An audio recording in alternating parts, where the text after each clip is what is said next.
This week's episode is brought to you by pie, an unequivocally better dessert than cake. Pie is just better because frosting is disgusting and the white cake you get at the grocery store is sad. Screw you, Paul F. Tompkins. Pie. If you don't like key lime, get out of my face.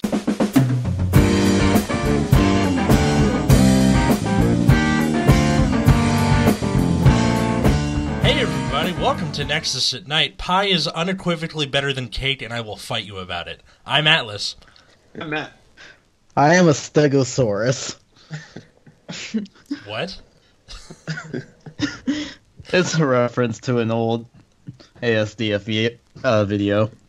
I don't even know what that stands for. Anyway. You never watched the ASDF movies? No, I haven't. Okay, then. Uh-oh. I'm probably in for something after this recording shuts off. But today, we have with us a very special guest. Why don't you go ahead and introduce yourself?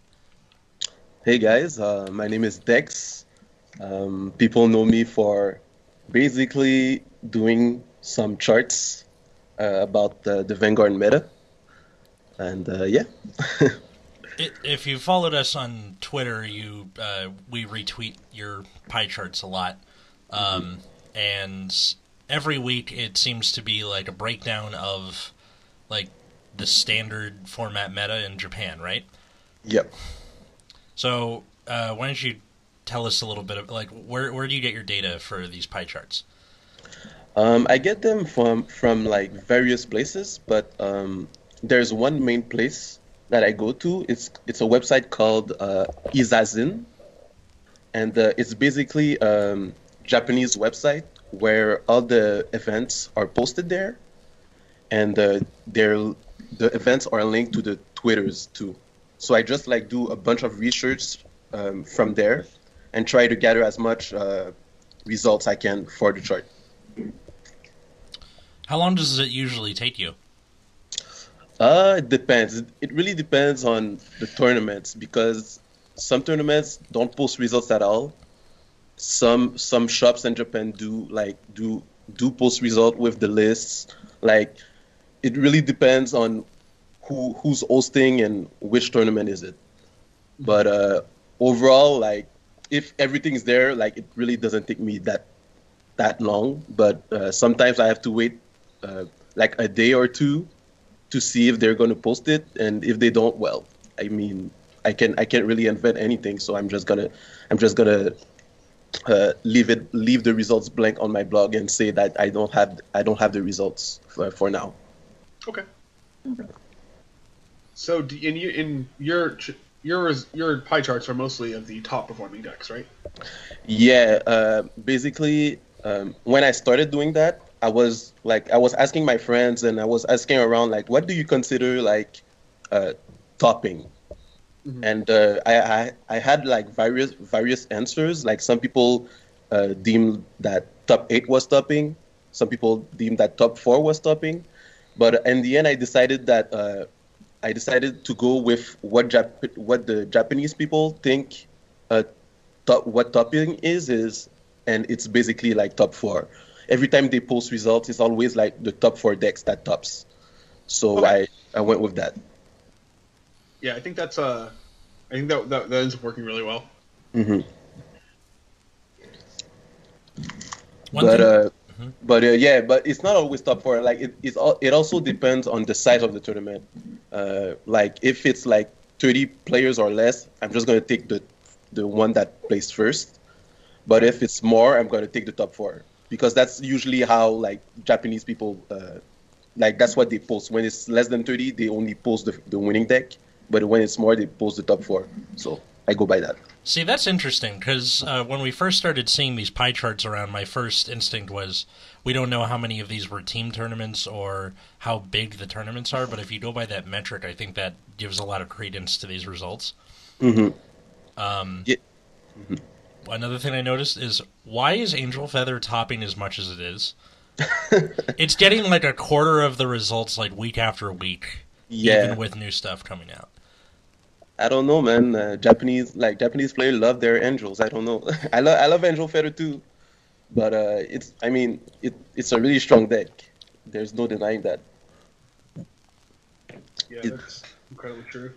Yeah.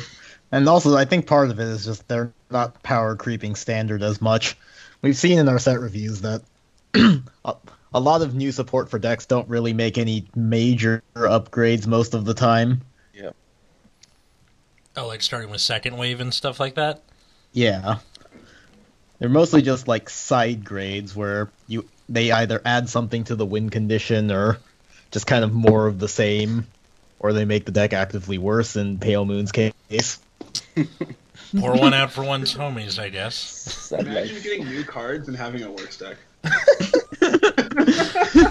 That's pretty much what it was. Like, somebody asked me, like, the guy I usually go to for case splits, he's like, do you want Pale Moon from Violus Deleter? And I was like, no. How much is it for Misdirection and Dancing Princess and some commons? And he's like, I don't know, go on TCG Player. And then it got really awkward and quiet for a little bit, and then I walked away. Fair. Yeah, one of my friend, he plays Spell Moon, and he was about he was planning on getting into a split, and then he saw the cards, and he was like, okay, no, I don't want any of this. I'll give you you can pay me to take that split. How about that? All right, here's what's going to happen. First, you're going to give me those cards. Then you're going to give me the rest of the money you got from the split. Thanks. So what got you into, like, what made you decide to want to do these pie charts? I've been doing these for quite a while, actually. I don't know if some of you saw, but on my blog, there's a pie chart from 2016 when the BCS was happening, and I was doing that back then because basically me and my crew were always arguing about what's the best deck at the meta, what's topping more, and like I decided to do that to shut everyone up because that was back when Gear Chronicle was like the super big thing back then. And that's why, like, on my blog, you can, if you click on that post, you can see like the chart where like Gear Chronicle is dominating and everything. So basically, it was just I started doing that just because like me and my friends were always arguing about what's really the best deck or what's second best or third best, and I was like, okay, well, I'm just gonna try to compile everything, and and that's why I did that, basically. So you did something to prove a point. That is my favorite way that, like, important things happen, where you're like, all right, you know what? I'm going to do this just to shut you up. Yeah, well, that, and I was curious too. So I was curious about the meta and where the decks were back then. So I decided to do it for my curiosity too. So 2 stone, 1 bird, basically. You mean 2 birds, 1 stone? Two birds, 1 stone. My bad. That's like two stones, 1 bird is that's an F. Yeah, that's a fail. Yeah. So you said you've been doing this since 2016. Yep. What is your, like, the most surprising thing to you about like what's been showing up on these charts since the reboot? Since the reboot? Yeah. That's a good question. I don't know. Like all the things that. Well, actually, no. Violence the leader. I was one of the few in my group that thought that Link Joker was going to be actually good.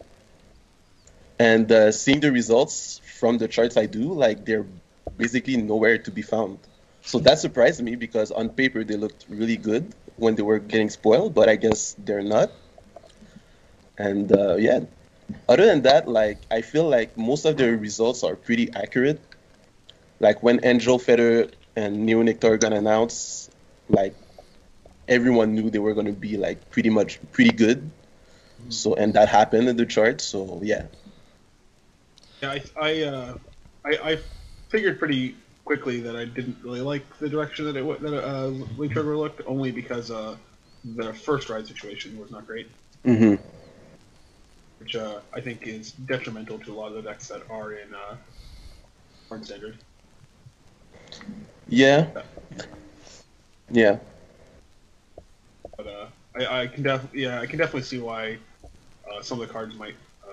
I can definitely see like where it might have been. I don't know how to say this well, but where some of the cards look like pretty decent. Yeah, like if you look at the cars like one by one, they look kind of good, but I guess overall they're not. So Yeah, the complete picture problem. yeah, yeah. So, with your latest chart, what does it mean when there are like slices that don't have a number with them? Is it less than a certain number? Well, yeah. Well, the reason why there are no numbers is because I wanted to keep it clean, and didn't want like didn't want like numbers out of the pie charts. Oh, so you didn't want like the line going outward with the number. Yeah, And then yeah. I wanted to keep it clean, but basically I figured like if the number can't fit in the pie, like it's basically less than what's relevant. I see. But like I mean, right now Royals and Narukami don't have numbers, but you can see that Royal Paladin are a little bit better than what's behind them. Behind them. So I think Royal Paladin is like 5%, and like Narukami is at 4, and everything else is at like 1. yeah, I keep seeing this one Gear Chronicle piece in there, and it never goes away. But like, there has to be like this has shown up like several months in a row, and I think it's just one guy who's like, all right, you know what? I started playing with Giera. It's my favorite clan. The Gear Chronicle deck can high roll people really well in standard. So like, all you need is like a decent number of people playing Gear Chronicle, and somebody just high roll some people. It's like it could not be the same person, but it could just be like a collection of people who one of them just keeps high rolling, like doing pretty well at their locals. It's like the worst conspiracy theory ever. Or DPS or whatever. Yeah, Well, like the Gear Chronicle deck's like really weird. So well, spoiler alert. Next week, this week when I'm going to update it, Gear Chronicle got one more top, so it's gonna be a little bit more than 1%. Still nice. It's a little fatter. Yeah, Just that one person that managed to get 19 cards bound. I like it. Yeah, it was like at the first OTA VGCS, a 59-player tournament, and he got first. Wow. So yeah, that was an accomplishment for Gear Chronicle. So yeah. Congrats to that guy. A popular question I see on like a lot of responses to your pie charts is people asking about premium. Mm-hmm. Do you play premium yourself or? No, I don't. I don't really like. I'm not the type of player that likes really. I don't know how to say it. Like really crazy stuff. I guess. I like it more when it's like tamed and like I don't know. And right now, premium bet is pretty like crazy with the guy stuff, and so I'm not really interested in that as a player. It's fun for me. I actually don't play. I actually don't really have premium at all. Like I have old Murakuma cards for premium, but I haven't like put together anything. But I am very excited for the Vilest Leader stuff from Murakuma. Yeah, I mean, I'm a Gold Paladin player, so like my friend tried to like drag me into premium because he was saying like, "Oh, Gold Paladin is broken, you'll like it," but I'm like, it's I don't know. I don't want to deal with all. Like the deck is already like pretty eye rolly and standard. Like I don't want to advance more for the same type of deck and a crazier meta. So, but yeah, I mean, I respect it. I respect premium, but it's not my type of game. Completely fair. Yeah. I mean, what got you? So what interested you in Gold Paladin originally? Well, at first, like when I started Vanguard, I was a Royal Paladin main from day one to standard, basically. And I always hated Gold Paladin because I thought they were too RNG based compared to Raw Paladin where they just search their pieces. Mm-hmm. But yeah, I don't know. Like when Standard came in here, like I started playing Raw Paladin and I didn't really like them. So I was like, okay, I'm just gonna try something else that's a little bit more interesting to me. I'm more of a Nexus player. So I figured like I'd just do a switch from roll paladin to gold paladin since like it's kind of the same thing, but one is a little bit more aggressive. Mm-hmm. So I guess that's why. And also I really like Corin from the anime. So yeah. Yeah. like when I played Royal Paladin, one of the reasons I played Royal Paladin back then was because Corin played Jewel Knights. So yeah. I'm a fan of Suiko myself, but I respect it. I just haven't watched the anime recently. Yeah, I say I like the third one of the sisters as a joke, but she's super annoying. Rekka? Oh, yes. Yeah. When did you start playing Vanguard? When it came out in America in 2011. Something like that. Or 2012, I can't remember. Yeah. Well, yeah, when it came out, me and my best friend, we both bought a starter deck. I bought the Raw Paladin one, he bought the Kagero, and that's where it all started. I played from the first set to, I believe it was set 12. When did Link Joker came out? Chaos Breaker came out? Chaos Breaker was BT13. BT13. 13. So I played from set 1 to BT13. And then you were like, fuck this? Yeah, I was like I'm a role player and you introduce Chaos Breaker, I'm like, I'm not playing the game anymore. So I'm taking my ball and I'm going home. Really crazy. Yeah. And then Novell came out. Oh god. Oh god. Mm-hmm. Yeah. Yeah. Like I was happy because first they introduced like it was the reverse thing, right? So they introduced Ashley Reverse.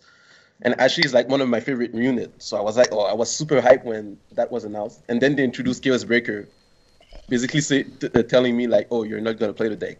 So I'm like, okay, well, all right, I guess I'm just gonna sit out.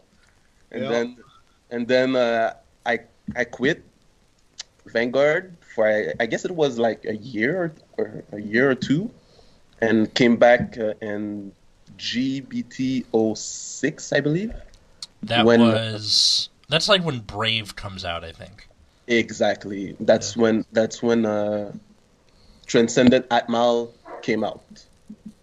So I bought the set with my friends. I played a bit of Brave and Transcendent. I hated it, but I still played it because I mean I'm a roll main. I'm a roll paladin main, and then I played Blaster afterwards, and then the reboot happened. So it seems like you really like the heavy slant aggressive type of decks. I really do. Yeah, I really do. It's like one of the things I love about Gold Paladins right now and Axel clans in general is that it doesn't take too much time. When you're at a tournament, it takes maximum 10 minutes to complete your match. if the other player is not slow playing you. But yeah, it goes by fast because I really hate like really long mirror matches. I'm not a control player. Like I get impatient really quick. So yeah, I'm more of an aggressive type of player. So me too. Yeah, I kind of play like both sides of the coin. But when I'm in control matches, I can definitely feel when some opponents are getting impatient. Mm-hmm. And they just kind of like do stuff, and you're like, that's not good. yeah, definitely. That's me. Like sometimes I have like. There are a lot of time where I was playing a control deck, like I had the advantage, but I was getting too impatient. I just played stuff and then died. I guess that's not me. Like, look, man, everyone's be happy that lock as a mechanic barely exists anymore. Oh yeah, you better believe I'm happy. You and me both. I just like the idea of like you're playing against a control player. Like, dude, I really want to get a sandwich. Can I just like All right, I don't want to scoop, but I'm gonna do these things so I play right into your little trap, and then Yeah, that's me. it's like seeing a bear trap, but you don't really have the time to go around it, so you're just like, oh fuck it, and then just stick your foot in there. Yeah. Yep. So with I've lost where the tab was. There's the tab that with all the gold paladin stuff in there. So according to this latest chart of yours, which we'll put it in the show notes, he says every week and then never does, but I'll try to remember this time. That gold paladin is 9% of this meta in standard. What do you think is either keeping them from doing better or making them do as well as they do? I guess it depends on your opinion. I believe that they are at 9 because Miracumo is the better Axel clan right now. They're newer. They got a lot of new stuff, so the hype, obviously, people are more hype about it. But it's also performing really well. So, yeah, I think that's why they are at 9%. But they're good. They're good. It's a good deck. So I believe like where they are right now with like Great Nature, like Great Nature is also a really good deck. So I believe like he belongs where it belongs. Where it belongs. You're damn right it does. Yeah, the was it the second set of gold paladin stuff? Yeah. Was looked pretty nice. Yeah, Raven is really Raven is really nice. I love Raven. I was a bit concerned after the first wave. I was like, oh no, and then it cleaned up a bit. So. And then because I have to do it once an episode, Murakumo second wave. Oh. Yeah, we get it. Shiryuki's awesome. Yep, no doubt about it. What do you think is on here that you think either should be bigger or should be smaller?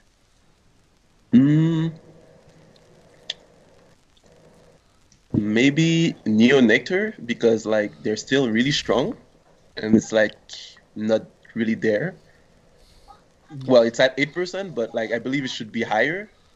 Kagero too. I'm surprised that Kagero is that low. Like personally, I think Kagero is really really strong, but maybe that's because I'm a gold player. But yeah, Waterfall is like still one of the stupidest card like printed. That'll do it. I mean, there's this one guy who plays Kagero at my locals, and he does pretty well for himself. But if he doesn't ride the right things in the right order, he loses. And I think, and we mentioned this before, that I think you have a better chance of doing well if you have two good ride targets. And especially if it's something like Angel Feather, where it kind of doesn't matter where anything is, because you can get anything from anywhere at any time, more or less. Yeah. Like, oh, the Metatron went to damage on, oh, it's in my hand, it's on the I'm down to 3 damage, cool. Let me kill you. And then, or like Grey Nature, where you have two good ride targets in Leopold and either Hamstay or Bison, your choice. Usually Hamstay. He said, fuck, I hate Hamstay. Yeah. So I think like today that there was a reveal for another card for Kagero. I think these are promos, but I'm not entirely sure. Let me see. I can't see the bottom of the card or where it comes from, but let's just check quickly. There's a grade 3. It's a force gift. I don't know what his name is because I didn't say what the name was. But it's Counterblast 1, discard a card from your hand, retire all of the rear guards in your opponent's back row, and until end of turn, when your opponent would call a card from hand to guard circle, he has to call 2 or more at the same time. Yeah. And yes, it is a promo. It is a promo. Okay, so this seems to be like a lot of people are like, OMG, this is like the first ride that Waterfall always wanted. You know, you can do this and then screw with the opponent and then set yourself up for Waterfall. What do you think about this? Or anybody, really?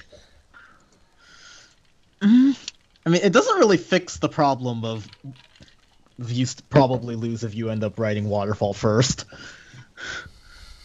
True. And also in the anime, they have like partial skill for the Great, which has this weird sort of pseudo legion thing, and apparently gets power, a crit, and restands. Did we see it last week? I mean, I went on the wiki just now, and they have a partial skill for it, so I'm just going to assume it showed up in the anime at some point. That'll do it. So yeah, like I feel like if the Great has a similar enough skill and doesn't require a Great thing, I'd probably go for like this promo and the Great, because like power crit restander in a fourth clan is really strong, and the only requirement is having Neo Flame with you, which it can call Neo Flame from the drop zone, or if you just happen to have it in your hand. So I feel like that may end up being a stronger alternative, if depending on how its actual skill shakes out. Yeah, here's the full effect, and I should note that at the bottom of this thing, it is in pulsing purple and black writing. So it's black, and then it like glows purple, and then goes back to black. It says, further details about how this ability works are currently unknown. This page is using an unofficial reconstruction, and thus is not entirely correct. Please wait for an official ability before asking any detailed questions. I don't know how they got it to make it look like some kind of,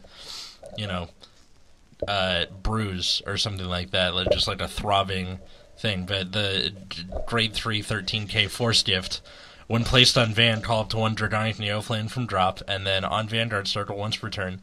When it attacks, we have Neoflame on Rearguard Circle. Counterblast 2, and this unit gets plus 5k and a crit until end of turn, and at the end of the battle, discard 2 cards from your hand, stand this unit, and one Dragonic Neoflame on your Rearguard Circle, and this unit gets drive -1. Jesus fucking Christ. So, Like, this is I have to assume that it's going to be restricted in its actual skill, but if it's not, holy shit. like, if this is real, that's 5 attacks from a Force Clan, and that's amazing. Yeah.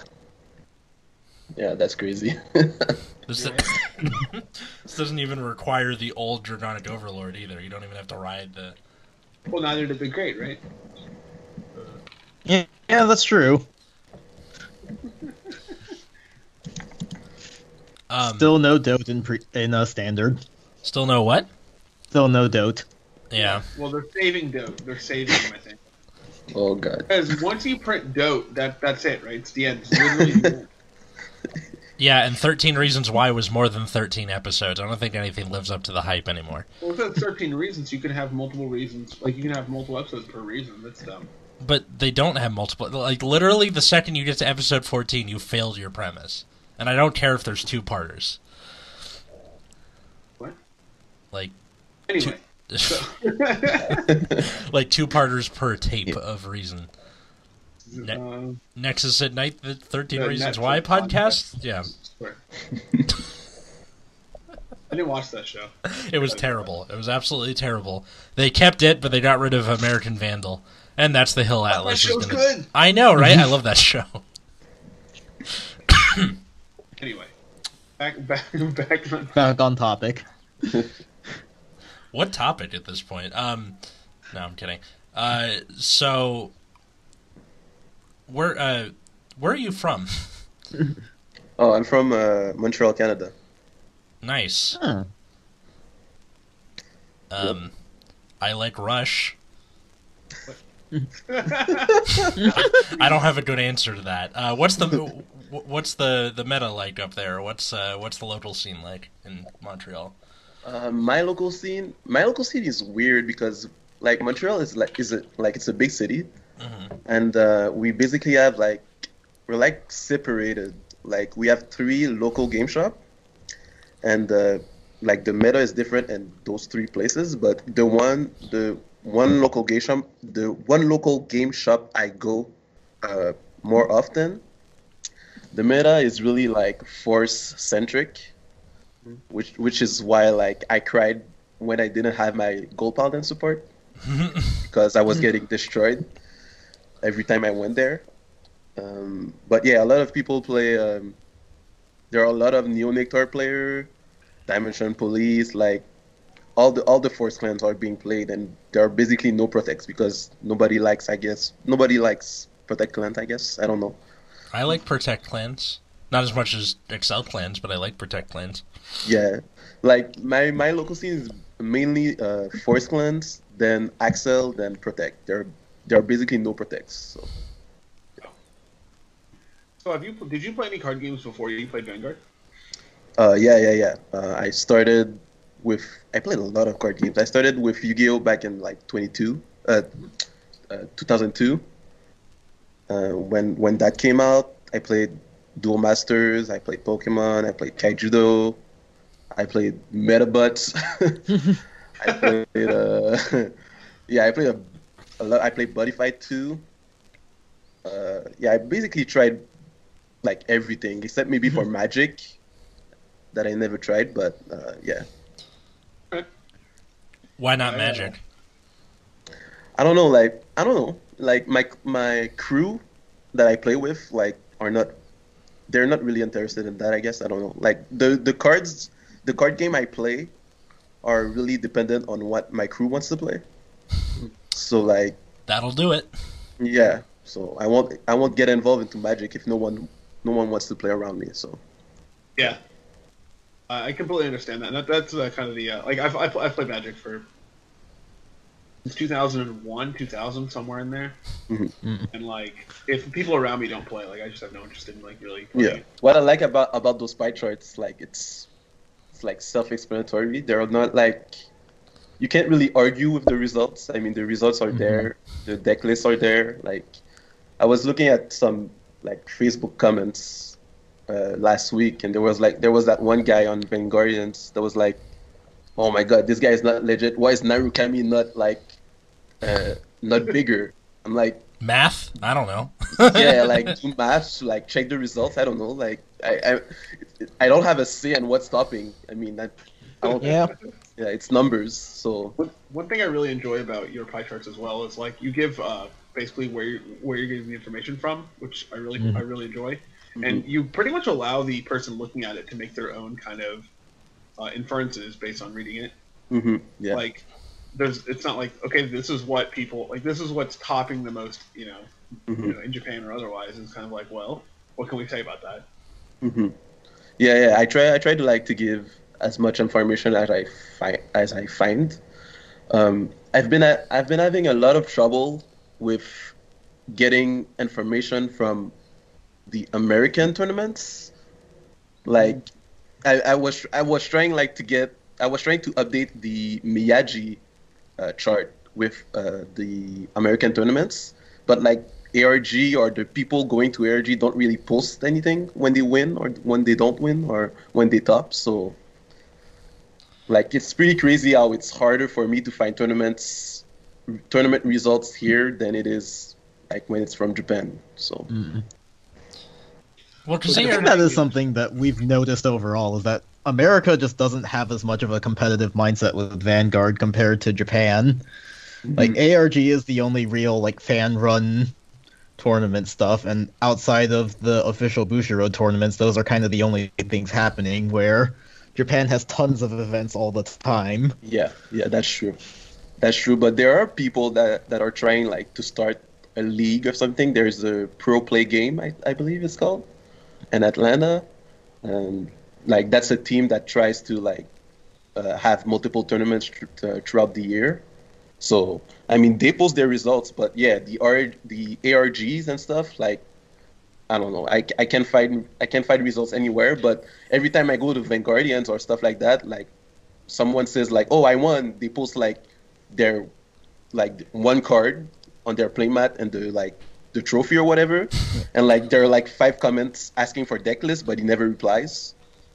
So like people are asking for deck lists all the time, but people like the people that wins never provides them, and never provides like the information about the tournament or whatever. Like so it's pretty hard. I guess there's also like the stigma of net decking that I've noticed in like Vanguardians and stuff every now and then. Yeah, it still exists in the year 2019. I don't know. Like Vanguard is like one of the games that I don't know, it's so easy to build a deck. Like, but yeah, people still ask for it. But I mean, if you say like, let's say you win like an ARG or something, like you say, oh, I won with Neonectar, like people know like the core of your deck already, so why hide anything? Like there are no side decks, there are no like secrets. Yeah, it's really weird to think about that. American players seem to make information so hard to find. Like Vanguard doesn't have a whole lot of like alternate options, so a lot of deck builds are pretty homogenized overall. Yeah. Well, even games that do have like a lot of like certain like tech options for your deck, like Pokemon and Magic. Like Pokemon has tons of like tech cards you can just throw in your deck for like whatever reason. And Pokemon players are very good about posting their deck lists like just right after the tournament. They'll post what place they got, like what they liked, what they didn't like. They'll tell you everything you want to know. And like Magic players, like they'll do the same kind of thing. Like if they top an event, all the deck lists are posted. I mean, mostly because like the events are like very public, but like. Well, but Pokemon players being as open as they are is something that I think could help people out in Vanguard as well. Yeah. I don't know. I guess it's just like because this game overall has a pretty casual atmosphere, no one in America is taking it seriously enough for this kind of information to be prevalent and common. Well, there's one thing I noticed though. It's like some players, like some of the players that wins, sometimes they don't want to like just post an image of their decks or their lists, like. They already plan of like doing a YouTube video or something about their builds or whatnot. So I noticed that sometimes like I have to wait until they do their video or do their super huge long post about like what they played or whatnot before I get like an actual list and information about the tournament. Yeah, of course. I want to film my deck profile. Where should I film it? Let's do it at the tournament while there's sounds of people everywhere and vague music in the background. You can barely hear what I'm talking about. Oh, and all the lights are everywhere, so there's glare on all the cards. Because fuck you. Because why not? Yeah, that's the worst. Go home, film it in like a quiet room, and maybe I can hear what you're saying. Or like post a deck list first and then make your video after explaining everything. Nobody will watch your video if you don't use it. Yeah. I don't understand. Actually, and this might be unpopular opinion, but I really dislike video deck lists. Yeah, same, honestly. Like I understand that like these people like doing a YouTube video, that's fine. I get it. But like, oof. It's so post like a TLDR in the comments, please.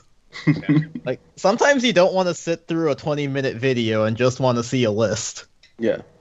But I can't really blame them for it, right? Because like that's the way that YouTube works. I mean, yeah, and those videos get views, so I mean, why not? So I think they're doing like what's correct for themselves. It's just something that like I kind of don't like. But I think it's fine. It's just like that's why I guess it's maybe not unpopular. It's not the right word, but I mean like I don't know. I don't know how to word it. That's but like I understand, but it's kind of frustrating sometimes. Understandable, but that's also like half of Nexus Core is just deck profiles in people's living rooms in that format. Like I remember at one point, I remember asking Richard, like, so can I just put the list in the comments or something? And he's like, no, I want people to watch it. And I'm like, all right, whatever. Although I really do like watching YouTube fights. Yeah. Yeah, that's fun to watch, especially like if it's one of your decks and you want to learn. Like that's fun to watch. Also, sometimes you get good banter. Yeah.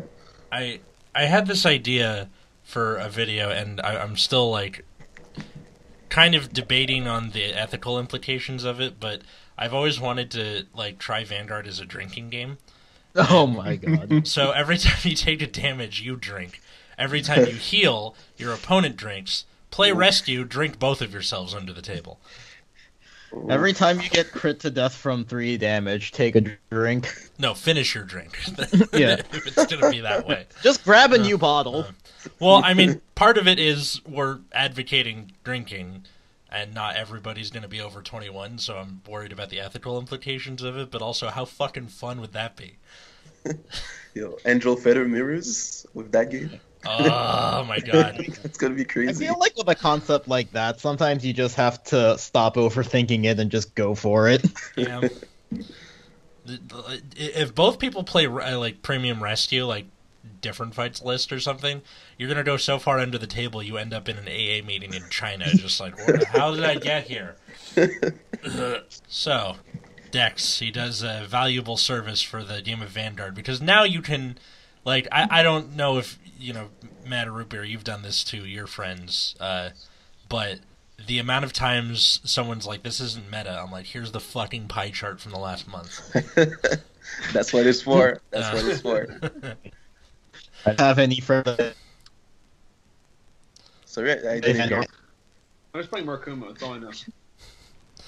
That's the way to do it. You mentioned before that you have 3 different local scenes and they all work differently. Yeah. How did the other 2 work? You said the main one you go to is Force centric. Yeah, I barely go to one of the 3, so I don't know how that one works. But I believe the other one is a little bit more varied in terms of decks being played there. There are a lot more Axles, like more Narukamis in general, more Murakumos too. So I guess that's where I should be going if I want to win.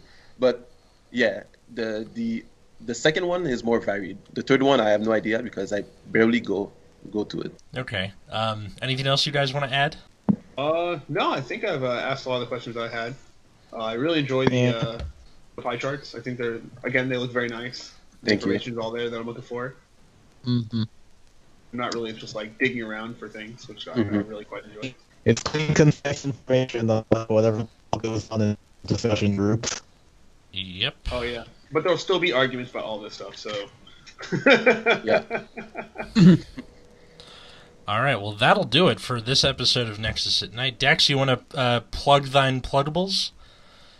I mean, follow me on Twitter, Dexander _, and if you want anything related to Vanguard meta, just go to my blog, which is dexander.wordpress.com, and you'll have all the information. I'll try my best to continue doing it, and yeah, that's pretty much it. I'm Matt. You can find me on Twitter at Wiggum 2Ds2Zs. I'm Root Beer. You can find me at Plasma Clips. Atlas, that's you. I can't stop laughing 1 second. Atlas, that's you. Okay, all right. You can find us on Twitter or Instagram at Nexus at Night, or you can find me personally at Atlas Novak. Novak is with a CK. I'm sorry, I was laughing. I just like that Matt goes, "I'm Matt," and you. I am indeed Matt. He is Can't indeed take that Matt. away from me. All right. Until next time, I was Atlas. I'm still Matt. He's Root Beer.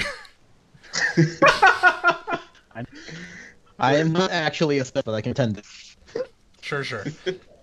And he's Dexander. And have a good night, everybody.